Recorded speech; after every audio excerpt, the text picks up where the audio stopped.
200 साला खानदानी दास्तान, बेपनाह दौलत, धोखे और इंसानी तारीख के चंद सबसे शानदार कारनामे। आज हम जिस कहानी की गहराई में जा रहे हैं वो है मुग़ल सल्तनत, एक ऐसी सल्तनत जिसने लफ्ज़ी तौर पर पूरी दुनिया को हैरान करके रख दिया था। तो ये सब शुरू कैसे हुआ, आइए देखते हैं। सबसे पहला सवाल जो दिमाग में आता है ना, वो ये है कि पहाड़ों से आए हुए एक शख्स ने दुनिया की सबसे अमीर सल्तनत कैसे खड़ी कर दी।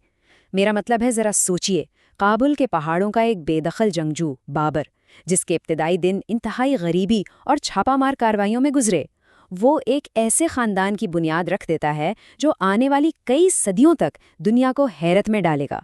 कमाल की बात है। अच्छा, इससे पहले कि हम मज़ीद आगे बढ़ें, जल्दी से इस पूरे 200 साला दौर का खाका जहन में बिठा लेते हैं। 6 अजीम शहंशाह।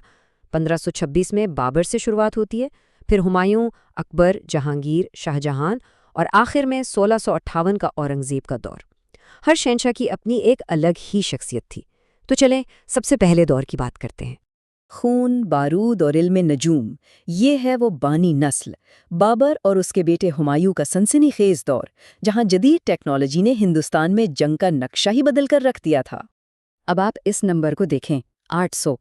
ये कोई मामूली हिंदसा नहीं है, बल्कि ये बाबर की ज़बरदस्त जंगी हिकमत अमली की निशानी है।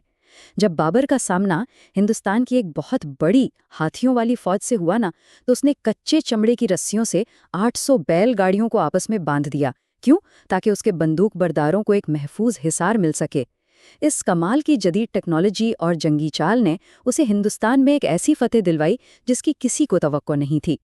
लेकिन पता है, बाबर सिर्फ एक सख्त गीर फौजी दिमागी नहीं था। उसकी ज़ाती डायरी पढ़ें तो हैरान होती है। एक तरफ वो हिंदुस्तान की वसअत और पैदावार की तारीफ़ें कर रहा है, और दूसरी तरफ एक आम इंसान की तरह शिकायत कर रहा है कि भाई, यहाँ पहनने के लिए एक ढंग की पतलून सिलवाना नामुमकिन है। ज़रा तसव्वुर करें, एक फातेह, इतनी बड़ी सल्तनत का बानी, और उसे अपनी पतलून की फिक्र सता रही है।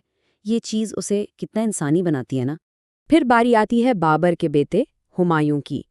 वो अपने बाप से बिल्कुल ही मुख्तलिफ था।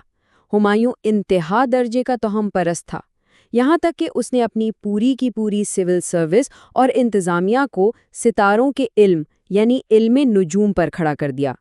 लेकिन कैसी अजीब और अफसोसनाक बात है कि सितारों का ये सारा इल्म उसे उस दिन न बचा सका जब वो अपनी लाइब्रेरी की पथरीली सीढ़ियों पर आज़ान की आवाज़ सुनकर एहतरामन झुकते हुए उलझ कर गिरा और जान से हाथ धो बैठा। हुमायूं के बाद हम कहानी के एक और अहम हिस्से की तरफ आते हैं, अजीम हम आहंगी पैदा करने वाला, यानी अकबर आज़म का दौर।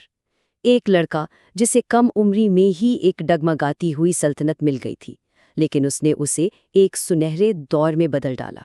50,000। ज़रा इस तादाद पर गौर करें, अकबर की ताकत और उसके कंट्रोल का अंदाज़ा आप सिर्फ इस बात से लगा लें कि वो एक अकेले शिकार के लिए 50,000 लोगों को, जी हाँ, 50,000 लोगों को जानवरों को हाँकने के लिए इस्तेमाल करता था। ये उसकी इंतज़ामी गिरफ्त की खौफनाक हद तक मुनज़्ज़म मिसाल है कि वो इतने बड़े हुजूम को एक इशारे पर कंट्रोल कर सकता था। अकबर की क़यादत बड़ी अनोखी लेकिन कमाल की अक्लमंदाना थी। वो खुद तो पढ़ना लिखना नहीं जानता था, पर उसने अपने दरबार में पादरियों और हिंदुओं के दरमियान बाकायदा मजहबी बहसें करवाईं, और सिक्योरिटी का तो ये आलम था कि जहर से बचने के लिए हमेशा सिर्फ दरियाए गंगा का मोहर बंद पानी पीता था। उसने राजपूत शहजादियों से शादियां करके ज़बरदस्त सियासी इत्तेहाद बनाए, और जब एक बुजुर्ग की पेशिनगोई सच साबित हुई, यानी उसे 3 बेटे मिले, तो खुशी के मारे उसने पूरा एक नया शहर फतेहपुर सीकरी तामीर करवा दिया। यही वो अनोखी हमाहंगी थी जिसने इतनी बड़ी और मुख्तलिफ आबादी को एक साथ जोड़े रखा। अकबर के बाद सल्तनत एक नए और इंतहाई पुरताइश दौर में दाखिल होती है।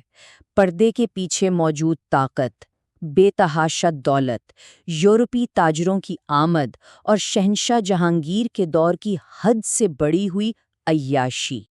अब ऐशो इशरत की ये मिसाल सुने। बेस जहांगीर रोज़ाना 20 प्याले तेज़ तरीन शराब पीता था, और कमाल की बात यह है कि वो उसे छुपाता भी नहीं था।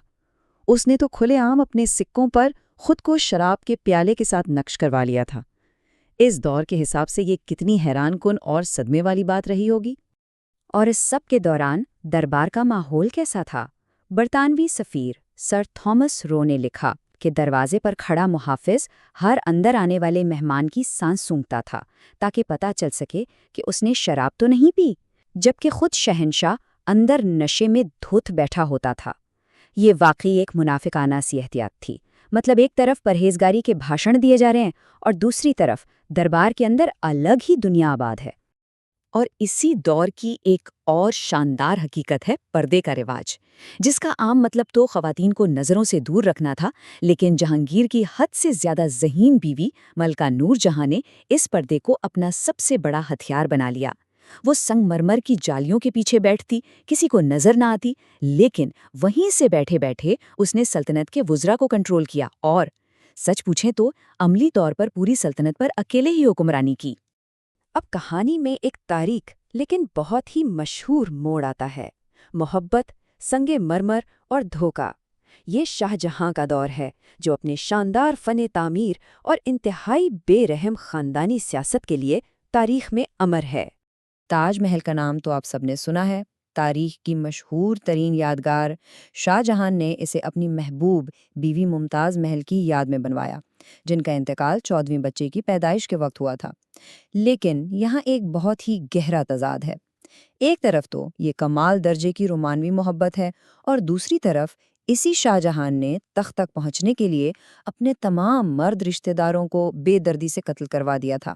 محبت اور صفاقی کا یہ کیسا عجیب اور خوفناک امتزاج ہے۔ اور شاہ جہاں کے اس بے رحم رویے کا نتیجہ کیا نکلا؟ اس کے اپنے کٹر بیٹے اورنگزیب نے وہی تاریخ دہرائی۔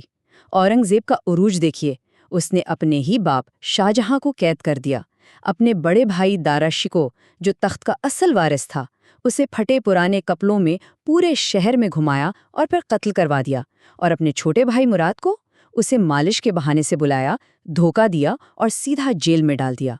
تخت کے لیے طاقت کی یہ جنگ واقعی رونگٹے کھڑے کر دینے والی تھی۔ اس خون ریزی کے بعد ہم اس شاندار سلطنت کے تاریک ترین اور آخری دور کی طرف بڑھتے ہیں۔ کیسے آخری عظیم مغل کی مذہبی شدت پسندی نے اس مضبوط سلطنت کو اندر سے کھوکھلا کر کے رکھ دیا۔ اگر ہم جاننا چاہتے ہیں نا کہ اتنی بڑی سلطنت بکھری کیسے، تو بس اکبر اور اورنگزیب کے نظریات کا موازنہ کر لیں۔ ایک طرف اکبر تھا جس نے ہندو ٹیکس ختم کیا، بین المذہب شادیوں کو فروغ دیا اور سب کو ساتھ لے کر چلا۔ دوسری طرف اورنگزیب نے وہ ٹیکس دوبارہ لگا دیا، مندروں کو نشانہ بنایا اور اپنے ہی ان اہم ترین فوجی اتحادیوں کو دور کر دیا جو سلطنت کی جان تھے۔ بالکل یہی وہ فرق تھا جس نے پورے ہندوستان میں بغاوتوں کی آگ بھڑکا دی۔ اس ساری کہانی کا انجام کتنا بڑا المیہ ہے۔ اورنگزیب نے اپنی زندگی کے آخری 27 سال، جی ہاں 27 سال، دکن کی مسلسل گریلا جنگوں میں الجھ کر سلطنت کا سارا پیسہ اور طاقت ضائع کر دی، اور جب 99 سال کی عمر میں اس کا انتقال ہوا تو دنیا کی امیر ترین سلطنت کے اس حکمران کو مٹی کی ایک بالکل سادہ بغیر چھت والی قبر میں دفن کیا گیا۔ ذرا اس کا موازنہ اس کے آباء و اجداد کے عظیم الشان مقبروں سے کر کے دیکھیں۔ تو اس سب کو جاننے کے بعد تاریخ کا یہ رخ ہمیں ایک بہت ہی گہری سوچ میں ڈال دیتا ہے۔ اگر مغل اورنگزیب کے اس کٹر پن کے بجائے اکبر کی اسی پرانی رواداری کو قائم رکھتے تو کیا برطانوی کبھی ہندوستان پر قبضہ کر پاتے؟ کیا تب بھی ہندوستان اسی طرح ٹوٹ پھوٹ کا شکار ہوتا؟ اس عظیم الشان خاندان کی یہ زبردست کہانی ہمیشہ ہمیں مسحور کرتی رہے گی۔ آج کے اس تجزیے میں بس اتنا ہی۔ اس سوال پر ضرور غور کیجیے گا۔